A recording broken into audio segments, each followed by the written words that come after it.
Hola, soy Irene, la presidenta, directora ejecutiva y portavoz de la Fundación por la Justicia Lingüística, o Linguistic Justice Foundation, por su nombre en inglés. Gracias a LinguaPax y a sus redes por esta invitación para compartir nuestra perspectiva en su proyecto. Ok, para contextualizar un poco, Linguistic Justice Foundation es una organización no gubernamental, es una ONG en proceso de consolidación, un proceso que iniciamos a fines del 2024. La fundación y yo estamos ubicados en los Estados Unidos, con redes en crecimiento en distintas partes del mundo. Durante nuestro primer año, la junta directiva actual, formada por Gerald Roach, Verónica Costea, Robert Phillipson, Stephen May, Rob Dunbar y yo, hemos estado enfocados en desarrollar dos cosas fundamentales. En primer lugar, entendimiento en común sobre los derechos lingüísticos y la justicia lingüística.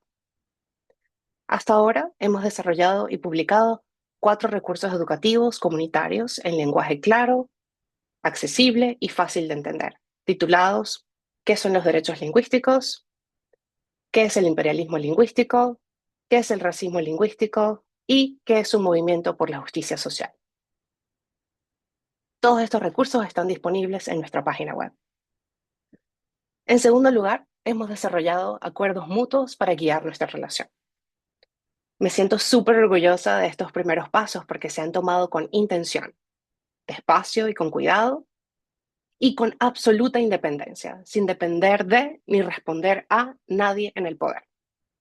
Creemos que es precisamente esa intencionalidad y esa independencia lo que nos permitirá avanzar en nuestra misión de facilitar educación accesible sobre los derechos lingüísticos y la justicia lingüística.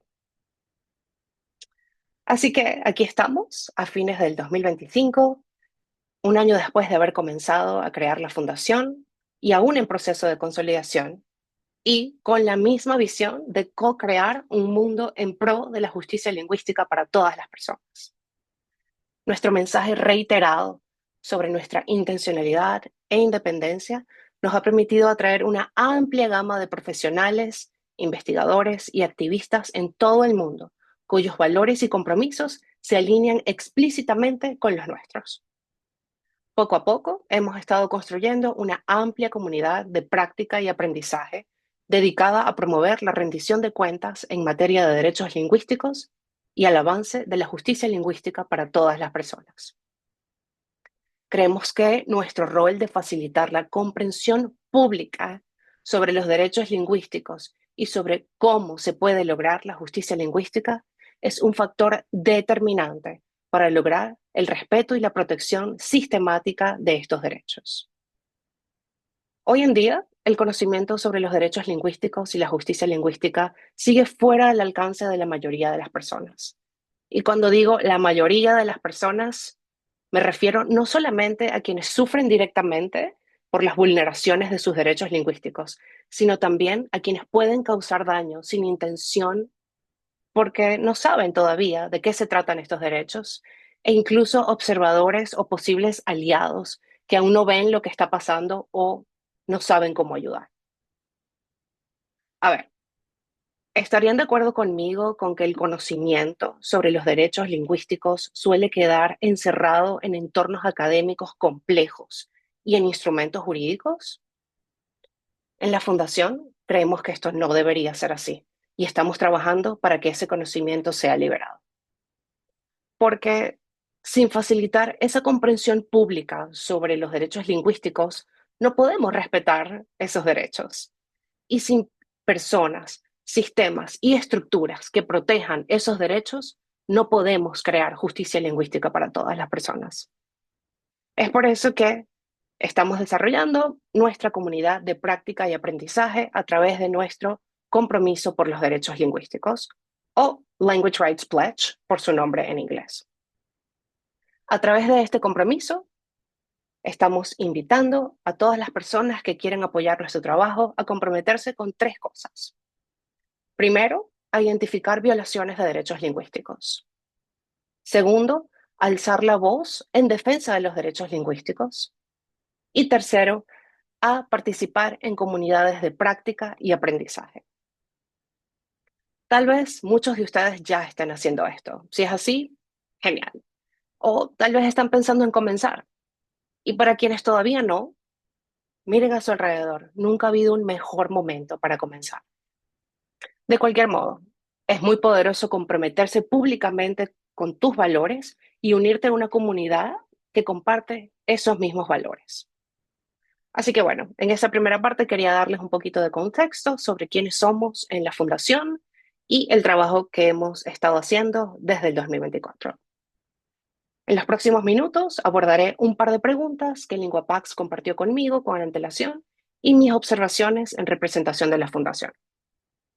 Luego, ya al final, abordaré algunas recomendaciones y compartiré cómo pueden participar y apoyar nuestro trabajo. Ok, comencemos. Pregunta número 1. ¿Cuáles son los mayores desafíos en las redes de defensa de lenguas minorizadas o en peligro? ¿Existen fracasos o metas en la defensa de los derechos lingüísticos o en el activismo para la recuperación lingüística, donde el trabajo en red no sea la estrategia más adecuada o eficaz? Ok, el primer desafío que puedo identificar es la tendencia que tenemos a depender del inglés o de alguna otra lengua dominante en nuestro trabajo de defensoría. Cuando esto ocurre, sin querer, podríamos estar reproduciendo las mismas desigualdades que estamos tratando de desmantelar. Yo les estoy hablando hoy en castellano para llegar a más personas con nuestro mensaje antiopresión y porque el castellano es mi idioma de preferencia. Pero cuando la Fundación reciba los recursos apropiados para hacer este trabajo, nuestro trabajo educativo y de defensoría será multilingüe. Bien, el segundo desafío que quiero compartirles es la persistente falta de conciencia sobre los derechos lingüísticos. Es un reto al que yo misma me he enfrentado cada día durante los últimos 6 años en mi trabajo, ya sea en los tribunales en Nueva York, en la filantropía o en movimientos de justicia social. Y sé que para muchos otros defensores este reto es uno de los más frustrantes y difíciles de superar. Y para entender mejor este desafío, basta con preguntarnos lo siguiente. ¿Cómo podrían las personas defender los derechos que no saben que tienen? ¿Cómo podrían quienes están en el poder cumplir con sus obligaciones de respetar y proteger estos derechos? ¿Cómo podrían las personas en nuestras instituciones respetar y proteger los derechos lingüísticos y las obligaciones que estos derechos generan si no se les han brindado las herramientas necesarias para poder comprenderlos? El tercer desafío es el uso inconsistente de un enfoque basado en los derechos. A veces, nuestros esfuerzos de defensoría se enfocan en las lenguas en sí mismas, en lugar de enfocarse en el derecho que tienen las personas de usar, mantener y transmitir sus lenguas. Cuando centramos explícitamente a los derechos lingüísticos en nuestro trabajo de defensoría, el siguiente paso sería identificar las obligaciones que se derivan de esos derechos y quiénes son los titulares o portadores de esas obligaciones. Es decir, quiénes deben respetar y proteger los derechos lingüísticos y bajo qué condiciones. Cuando nuestro trabajo de defensoría gira alrededor de las lenguas, en vez de girar alrededor de los derechos lingüísticos que tienen las personas, todos terminamos desempoderados.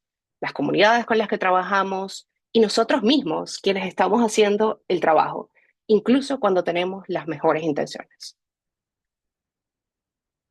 Bien, pregunta número 2. Ahí va. Según tu experiencia, ¿cuáles son los beneficios concretos que puede aportar el trabajo en red? El trabajo en red puede aumentar enormemente el conocimiento público sobre temas que nos importan y puede elevar nuestra moral cuando estamos cansados de darlo todo en la búsqueda de nuestros objetivos por la justicia.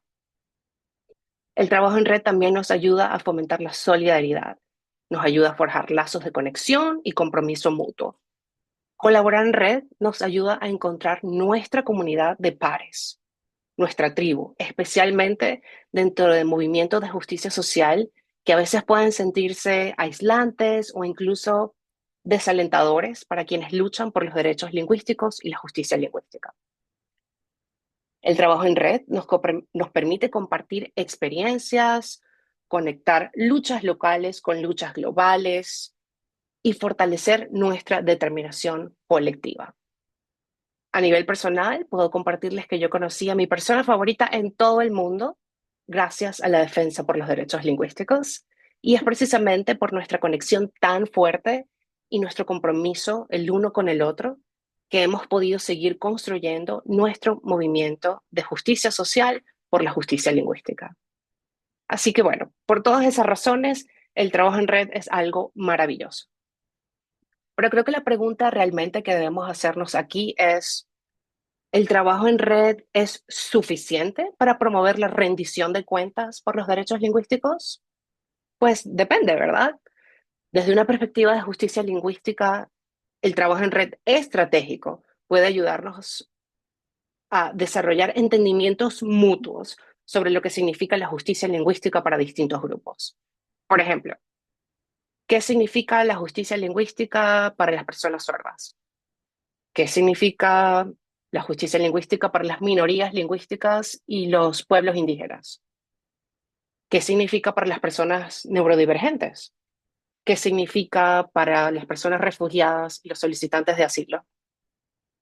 Entonces, desarrollar una definición común sobre lo que significa la justicia lingüística para cada grupo en particular ayudaría a ese grupo que está trabajando por la Defensoría de los Derechos Lingüísticos a establecer objetivos de defensoría significativos y estratégicos. Por ejemplo, en la Fundación entendemos a la justicia lingüística como el respeto y la protección sistemática de los derechos lingüísticos de todas las personas y sus diversas necesidades comunicativas. Estos derechos son inherentes porque están integrados en y protegidos por obligaciones fundamentales provenientes de derechos humanos. Por eso, muchos de los derechos lingüísticos son, en su esencia, cuestiones de derechos humanos.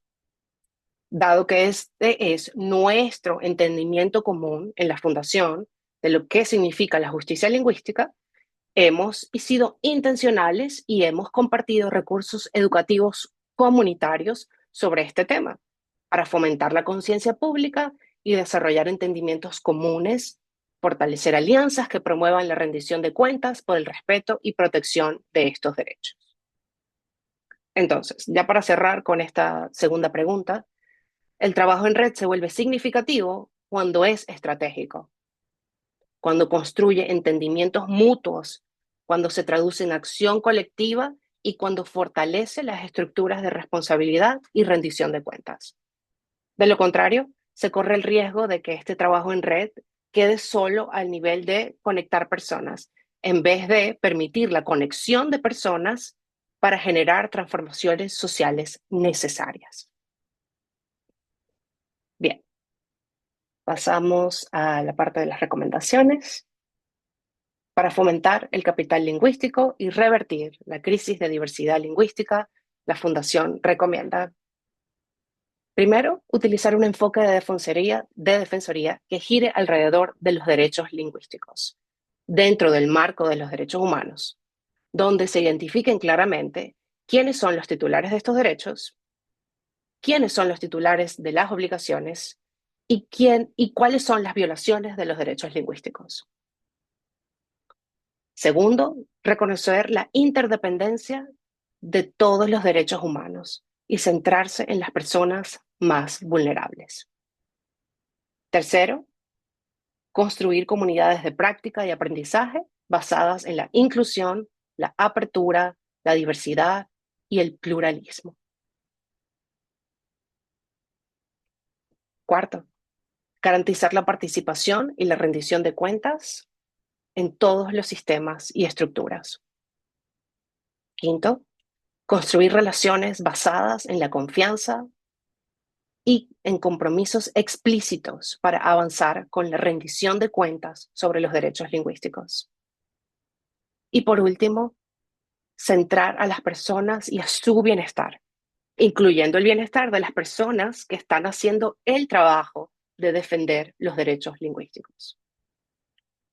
Ahora, estos esfuerzos de defensoría son estratégicos y también son oportunos. Seguimos en la década internacional de las lenguas indígenas y como nos ha recordado la ONU, la mayoría de las lenguas amenazadas son las lenguas de los pueblos indígenas. Entonces, la urgencia para promover la rendición de cuentas por los derechos lingüísticos es tanto real como oportuna. En la Fundación nos estamos preparando para lanzar en el 2026 nuestra primera convocatoria de alianzas de impacto social con financiación. A través de este proyecto, que anunciaremos en su debido momento en el año que viene, vamos a ampliar nuestros recursos educativos comunitarios sobre los derechos lingüísticos y la justicia lingüística. Esta será nuestra estrategia principal para fortalecer el intercambio equitativo y las alianzas para capitalizar el apoyo en pro de la justicia lingüística. Creemos que la educación de las masas sobre los derechos lingüísticos en un lenguaje claro y accesible es clave para fomentar el capital lingüístico, revertir la crisis de diversidad lingüística y activar los beneficios sociales tanto en Europa como en otras regiones del mundo. Esperamos que todos se unan a nuestra misión de promover la educación sobre la justicia lingüística y los derechos lingüísticos para todas las personas. Participar y apoyar nuestro trabajo es sencillo. Puedes unirte a los signatarios de nuestro compromiso por los derechos lingüísticos a través de nuestra página web www.linguisticjusticefoundation.org y puedes seguirnos en las redes sociales a través de LinkedIn e Instagram, a través de @Linguistic Justice Foundation. Muchísimas gracias por escucharme, los aprecio un montón. Hasta la próxima.